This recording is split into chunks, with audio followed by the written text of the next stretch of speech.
just wants me to know that I am late with his breakfast. Good morning, buddy. Be right there.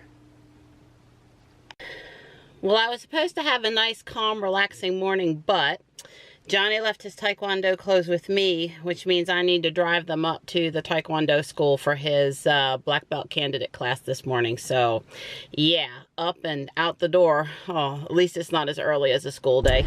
Well, I got Johnny's uniform dropped off to him and gave him a hug and told him to do good in there this morning. This is the sort of one-on-one class that he gets. There's like 5 kids and the one master, and they really spend very personalized attention with them, helping make sure they're ready for their black belt candidate, well, for their actual black belt test. He has his first pre-test, I think, January the 6th. You know, they give him some pre-tests along the way to help with nerves and to help make sure they've learned the chunks that they need to learn along the way. So Johnny won't have any problem. All the young kids in that memorization stuff, it's pretty easy for them. You know, as older folks, I struggled a little bit remembering 160 moves, but I think Johnny will be fine. Plus, too, Johnny's got such a good attitude. He doesn't get really nervous. He just kind of goes out there and figures he'll do okay and is calm about it, so that certainly helps him stay on track. It is still raining this morning. It's 35 degrees right now, and it's just not very pretty looking. It hasn't cleared up. It was supposed to sort of clear up this morning. Maybe that's what they said last night at, I think, 6. I don't know. But yeah, it's 35 and drizzly out there. I'm gonna go run a few errands before I go back to the house. That wasn't the plan this morning. I normally would have gotten up and enjoyed breakfast with Dawn and videos and stuff, but since I had to get dressed and come out, I might as well be productive while I'm out here. So yeah.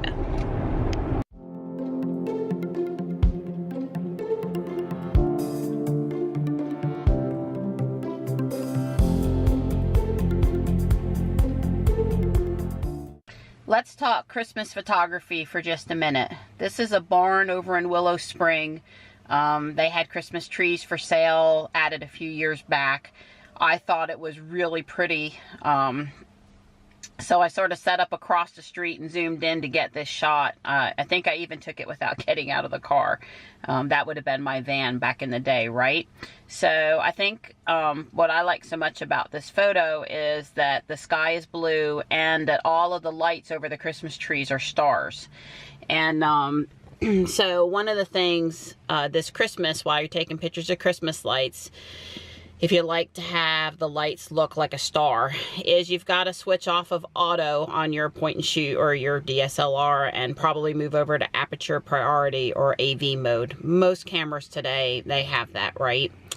And then you want to bump up the f-stop. So like this camera here does 1.8 or 2.8 as the default.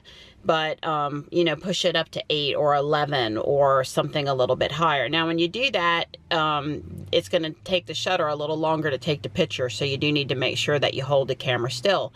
I like to rest my hand on the door frame of the car or lean up against the wall to help me not move, or I guess if all else fails and it's a really long shutter speed, maybe get out the tripod. But yeah, switch off of auto, try AV, bump up that f-stop, and you'll start getting you know, pictures where the lights are stars. The other day when I had Ruby on top of the parking deck and the PNC building was in the background and there were those lights there, the first time I took the picture, the lights were just this blob of white light, right? They weren't very appealing.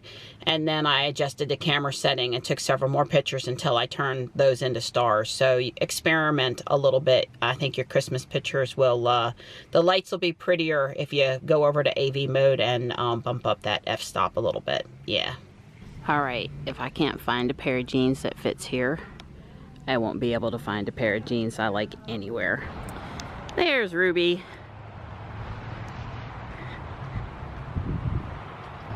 So I was at our local area Goodwill just now. And yay for me, I did find 2 pair of blue jeans that I liked and bought that were in my size. So yay. Let's talk a minute about the thrift store thing. So when I was a little girl, my grandmother collected rummage items for a yard sale once or twice a year for the Deborah Hart Foundation up in New Jersey. And she always used to let me go through the rummage items and pick out stuff that I wanted, and then she would put in a donation, right? So at like 5, I was already thrifting. So it seems kind of natural to me. And then, you know, when you think about the environment, and a lot of us that have Teslas do have, one of the reasons why we have them is because of how we feel about protecting the environment. Certainly that's the case for me. Think about it too. When you buy from the thrift store, you're keeping something out of the landfill. You're buying something that isn't in any packaging, so you're not generating additional cardboard, glass, styrofoam, plastic ties, and that kind of thing that would probably end up in the landfill or need to be recycled properly. So you're saving on all of that packaging stuff. You're saving on the additional production, you know, CO2 output of manufacturing the plastics and that kind of thing. So I think it's very environmentally friendly to go thrift also for items that you can use at home, especially things like plates and silverware and glasses and, you know, kids' clothes, because shoot, they grow out of them so fast. By the time you've gone and bought, you know, an expensive dress for someone for Christmas, they've grown out of it already. So I think that there's only things to be gained from buying from the thrift store, and I don't see too many negatives from it. Obviously, certain things I go get from the regular store, but other things, certainly tops and that kind of thing, I'm really happy to go get at the thrift store. So, you know, before you buy new, think about buying used. It doesn't have to be the thrift store. It could be Craigslist. It can be eBay. It can be used books on Amazon. You know, just think about it before you buy new, because buying new is a manufacturing process, a shipping process, a packaging process, and all of those things, they use up our natural resources. And yeah, we've only got just so many of those.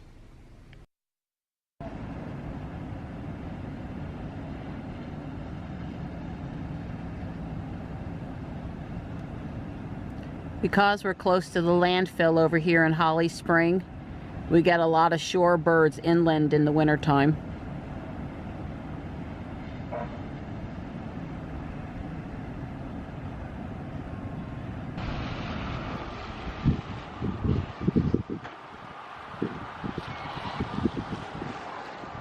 Oh wow, there's the great blue heron.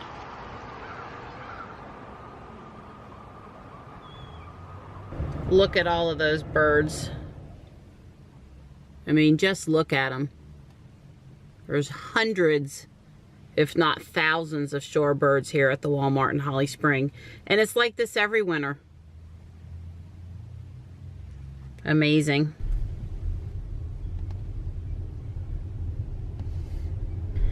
All right, I'm home. Little couple-hour trip to town. Been playing Pokemon for the ride back to the house. Caught a Pulsol or something like that. A cute little, sort of looks like a Pikachu, but is not. Got him for me and Johnny. Johnny will be excited. Well, I doubt you can see it, but there are some flakes coming down right now. We're going back and forth between sleet, rain, and a few flakes.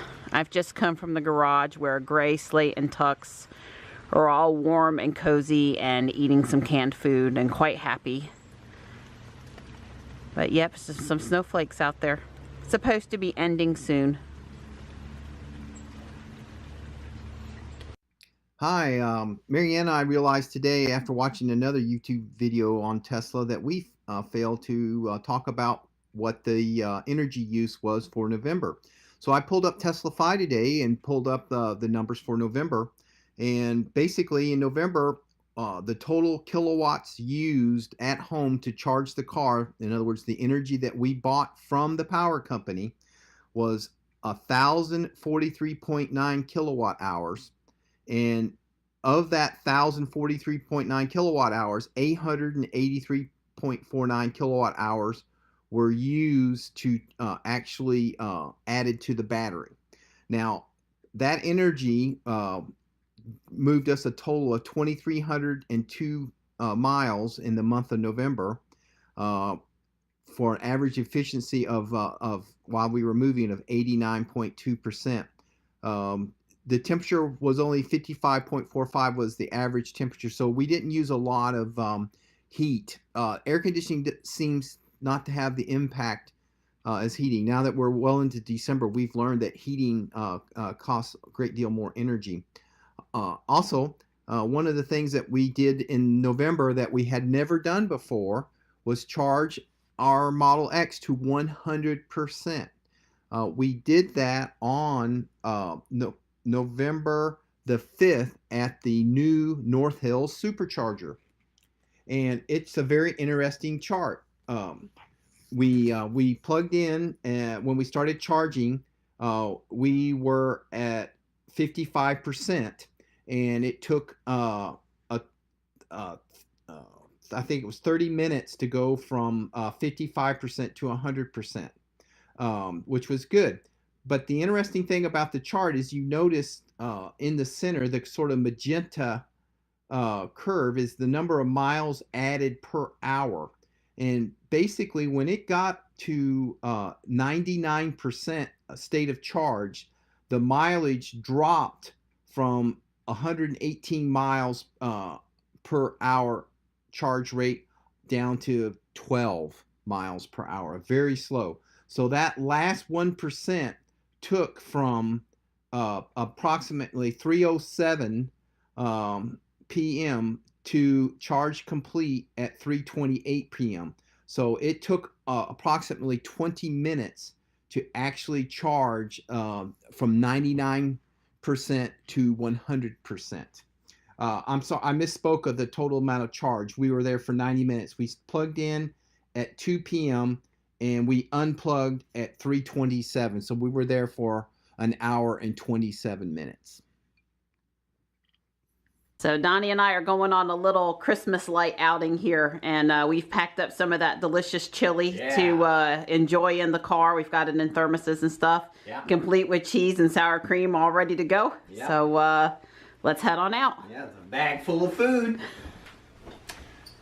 Hi. So Marianne, we were sitting on the couch. She says, "Gee, let's do something today." And I said, "Well, I have YouTube videos like queued up for like the next 8 to 10 hours. I mean, that's one thing good about Tesla videos. If you like Tesla, you got plenty of videos to watch." So anyway, she said, no, let's do something else in the Tesla. And I said, well, okay. So she says, why don't we go do Christmas lights? And so there's a place 80 miles from here. I don't know the name of it, but she does. And Lu Mil Vineyards, Festival of Lights, and it's down just a little east of Lumberton. Right. And anyway, so I said, cool, we can do that. And so I said, oh, well, we better. When she came up with this idea, I didn't know if there was going to be a convenient supercharger or not. So while she was getting the route information, I went out and plugged Ruby in, which is something we don't normally do, and I kicked off the... in the middle of the day. In the middle of the day. But this is Saturday, and on our time of use, weekends are are the off-peak rate of 6.211 cents per kilowatt hour. So I plugged her in, and I set the charge limit up to like 95%, knowing that it would never reach there. It was that she had went out and drove around this morning and burned up about 20-25 miles or something like that. So, but in the couple hours since we made this decision, we're back up to 234 miles. So we're basically back up to 80% state of charge now, just normal. So we're gonna let me show them the screen before you unplug it. Yeah, we're gonna do that. Because I hardly ever show this screen because you come out and you unplug the car every morning. Yeah. So at our current charge rate, of course, to get up to, what did you set it to, 90%? 90, 95. Yeah, I'd say it'd take us about 3 more hours, which we don't need. Yeah, but we're only charging at 15 miles per hour. We only have a 30 amp breaker. So for safety, it only charges at 24 amps at 240 volts. Right. That's 5.5 kilowatts. All right, go ahead and unplug. So now that it's winter time, I'm wishing that we had gotten the winter package on our Model X. I know in Raleigh we don't have a real winter, but What happens on the way to school in the morning is that Joey's up here in the nice warm toasty seat and Johnny's back there on the cold seat, and Joey goes on and on about how wonderfully warm his seat is, and Johnny feels like he wants his seat warm too, which I don't blame him. And Don also said, I've never driven a car with a heated steering wheel, but I could see how, especially if you were trying to keep the cabin a little cool, not drive with gloves on, that having a heated steering wheel would be really nice. Yeah, I've never driven with a heated steering wheel either, but I'm sure on those cold mornings I could get used to it. So here's the route we're taking.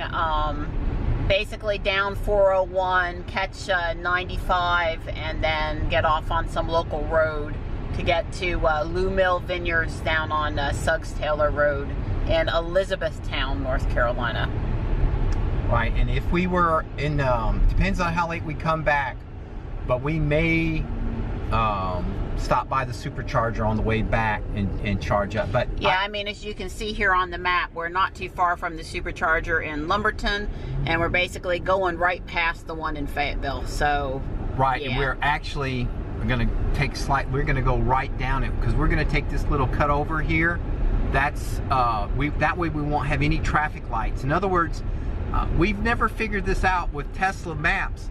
It's like it wants us to take us the all-time shortest distance, maybe not the fastest way.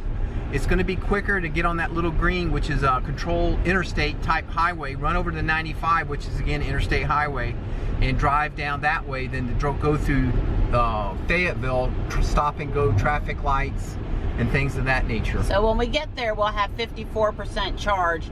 And it's saying round trip wise we'll have 27% when we get back home. So as we knew, we don't need to supercharge, and we'll just see what our real range is, because there is some wet road conditions, and you know, we are using the heat, going to be comfortable with the heat here, so right, we'll see. I'm sure we can make it. It's just I would prefer to not have to stop, just get home early. I'd rather get home the extra 20 minutes earlier. Right, we have plenty of time to let the car charge into the day on Sunday and complete charging, yeah, even though we will be, you know, over our normal daily drive. So yeah, that'll be fine. So Don deviated from the route that Tesla Google Maps had mapped out for us, and is taking this little jut over here, which is you know, controlled access 70-mile-an-hour road, so it's plenty fast. And our arrival time pretty much stayed the same. Right, because we're trading, we're driving further mileage-wise, but we're going to avoid all those traffic lights, and it's raining and the roads are a little slick. You know, the less traffic I have to deal with, the better. So Don's intentionally going to hold the wheel a little looser than normal here. See if we can't get the autopilot, you need to put your hands on the wheel warning to come on. He's got his hand there, it's just not grabbing a hold very firm. Yeah, but we've got to take an off-ramp up here in 1.8 miles. No, it's not a good time to do it. I don't know. I think I think the longest I've seen it go, Bjorn did a video on this, was about 3 minutes, 2 to 3 minutes. So I don't know. We'll see. Yeah, it's not the fact that you're touching the wheel. It's that there's a little bit of resistance that the wheel detects because your hand's on the wheel. Right.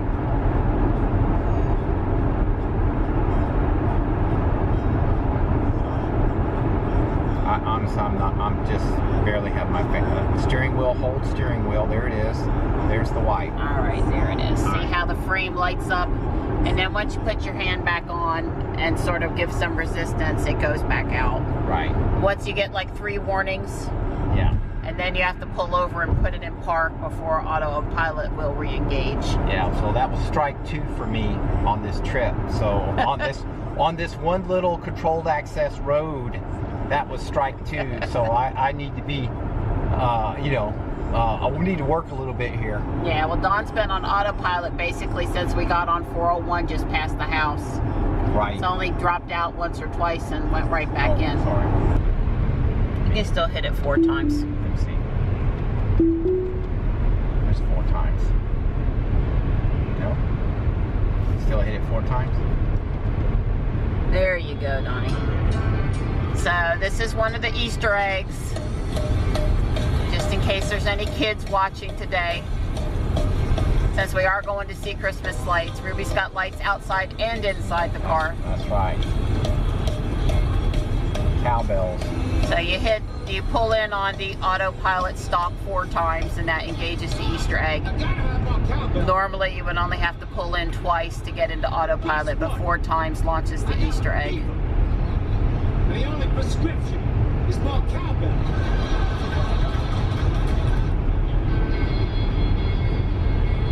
Yep, I like it. I like it a lot.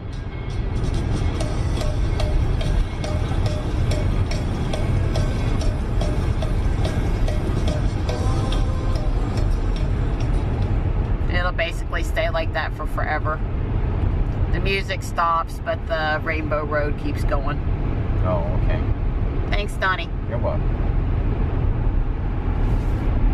Yeah, coming up in just a few minutes, we'll be going past the exit where the Supercharger for Fayetteville is.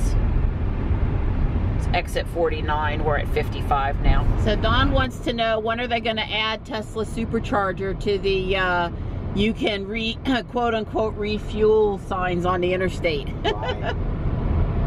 Where streaming Yuletide classics seems appropriate.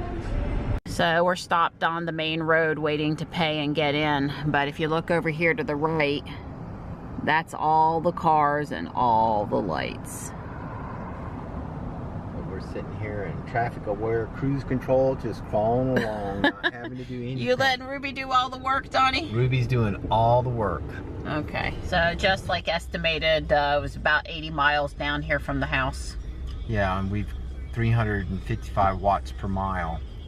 We've got 143 miles worth of range left, so obviously we've got plenty of range to get back home without stopping at the Supercharger. I haven't decided if we're going to do that yet. We'll decide once we get up that way. Right, well, we've got chili to eat. I guess it depends on where we want to stop and eat the chili. Right. It depends on how long we wait in this line to get in to see the Christmas So, lights. Donnie, you think you're going to do traffic-aware cruise control all the way through? That's right. Sounds good. That's the best way to see holiday lights. Yeah, because this is a drive-through place, and there is quite the line, so...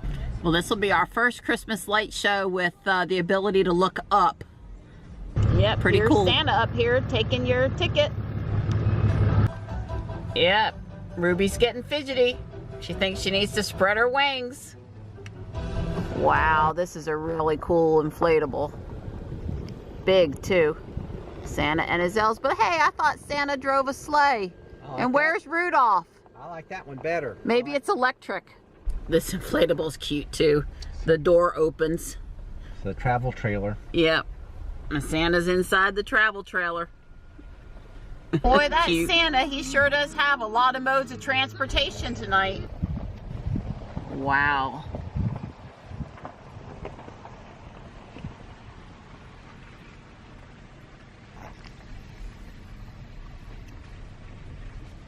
Here we have the Star Wars contingent, very appropriate with the movie coming out.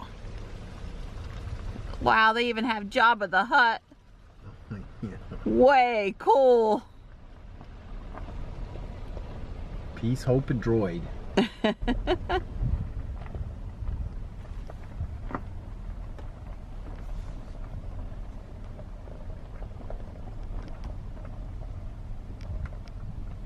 Well, one of the things this display has going for it over other displays is it's got this beautiful water area and all of the lights reflecting off the water. Now that's pretty. And yes, we're freezing driving in the car even at 5 miles an hour with the windows down. Wind off that water. Yeah, it's pretty chilly right here. It's a breeze going across the bridge. I feel sorry for the teddy bear. He's cold. Now, what'd you say, Donnie? I'm going to send a note to Elon that says I want a cruise control that I can set it exactly to 1 mile per hour. It doesn't go any faster when you go down a little downgrade. It doesn't slow down when it goes up an upgrade. It goes exactly 1 mile per hour. Maybe you could set it from 1 to 5. But yeah, we need a super low cruise control. Lu Mil, it says.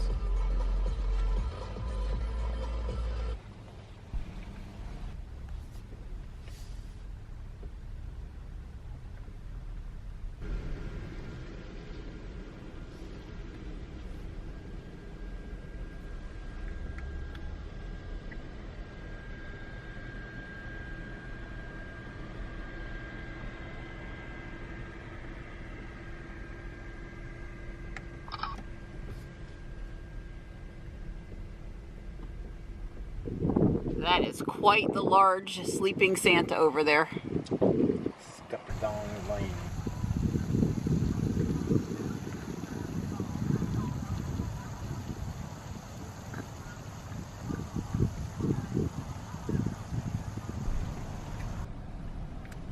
I just love the reflections on the water.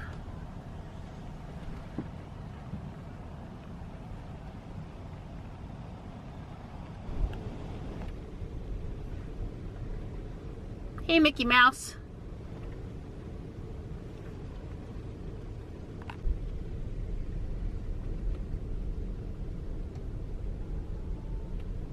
That piece on Earth's pretty elaborate. Yeah.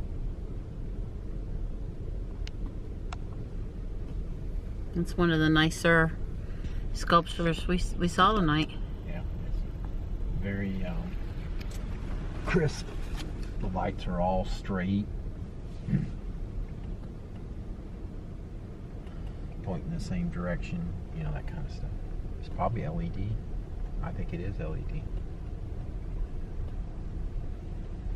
Yeah, it's LED. And they did a really nice job here with all the trees having green on the trunk and then red up in the branches. Makes it look like these huge Christmas flowers.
Just saying, coming right at 6 p.m. was the right thing to do because this line is way, way, way longer than when we went in. Right, it was 4/10 of a mile from the right turn to the entrance, and we were down that 4/10 of a mile quite a long way. Well, now it's solidly full, and we had to make the left turn to come back out, and this is the traffic on that. So we're probably over a mile away right now from the entrance of the light show. And then once you get to the entrance of the light show, it's probably 2 or 3/10 of a mile back up there to where you pay. So I got a feeling these people are, this 2-hour wait for the people down here at the end, at least an hour for the people up there. So we guess we decided we're gonna eat our chili while the car supercharges for a few minutes because we gotta pull over someplace to eat the chili anyway. And presently it looks like there's one car at the Supercharger in Fayetteville. 15 of 16 stalls available. All right, we're back at the Fayetteville Supercharger. We were here on Veterans Day after going to the Special Operations Museum. It was also the first day the Supercharger was officially opened. All right, so we went 112.9 miles so far, and yeah, since the last charge, that's right. And we do have 97 miles of range left, so we had plenty to get home, but like I said, we're gonna eat some chili. So we're at 4A here. There are 16 stalls. There's nobody else charging right now. Recommendation for when you go to plug in, just push it in. Don't be too awful gentle. I had a tendency when I first started charging to be too gentle with it, and it wouldn't connect up. You'd get orange.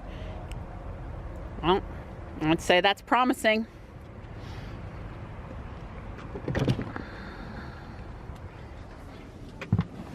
I'm gonna go on him. Yep, so we be supercharging. It's 24, 32, 30, 40. It's ramping up. Yeah.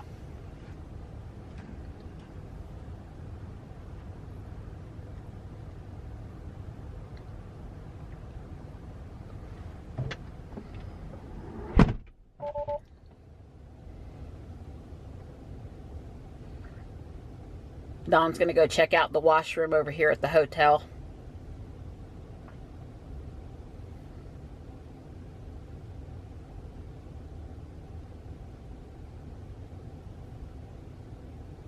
Yes, So don't go to Doubletree Inn. The closest door is key card access. You have to walk all the way around. Go across the street to the Cracker Barrel. yeah. Bathrooms are at the back of the gift shop.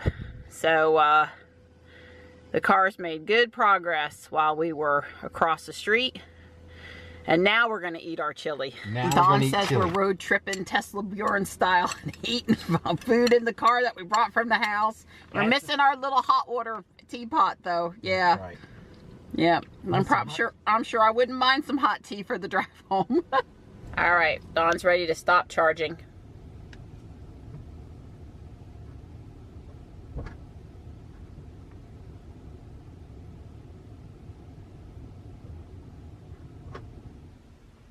Now, if your spouse is out of the car, hang on, Donnie.